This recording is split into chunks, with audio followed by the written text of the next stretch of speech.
अनुष्काजवळील 100 रुपयांच्या नोटा ह्या एक्स आणि व 50 रुपयांच्या नोटा या वाय आहेत. तर त्याच्यामध्ये त्यांनी दोन अटी दिलेल्या आहेत, म्हणजे दोन समीकरणे आहेत बघा.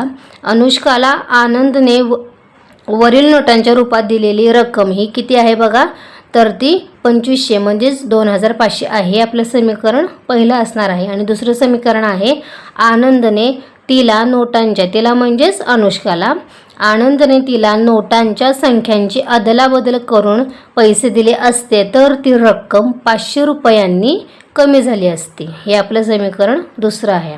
आता समीकरण सोडून उत्तर लिहा. म्हणजेच आता आपल्याला काय मिळवायचं आहे, तर 100 रुपयांच्या नोटांची संख्या किती आहे आणि 50 रुपयांच्या नोटांची संख्या किती आहे हे आता आपल्याला शोधून काढायचं आहे.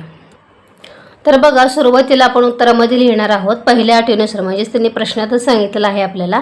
समजा आनंदने अनुष्काला 100 रुपयांच्या एक्स नोटा आणि 50 रुपयांच्या वाय नोटा दिल्या. ठीक आहे, त्यांनी आपल्याला प्रश्नातच सांगितलेलं आहे. आणि म्हणून 100 रुपयांच्या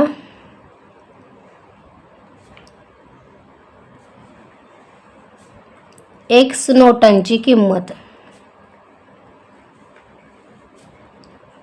आता 100 रुपयांच्या एक्स नोटांची किंमत ही किती होईल बघा, तर 100 गुणिले एक्स होईल. त्याच्यामुळे या ठिकाणी लिहायचं आहे आपल्याला 100 एक्स रुपये. ठीक आहे, किती आहेत माहीत नाही, 100ला आपण एक्सनं गुणलं तर ते झाले 100 एक्स रुपये. आणि 50 रुपयांच्या वाय नोटांची किंमत आणि 50 रुपयांच्या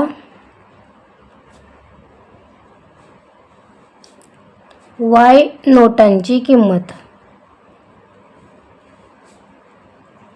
म्हणजेच आपण काय करणार आहोत, तर 50 गुणिले वाय करणार आहोत. म्हणजेच 50 वाय हे एवढे रुपये झाले.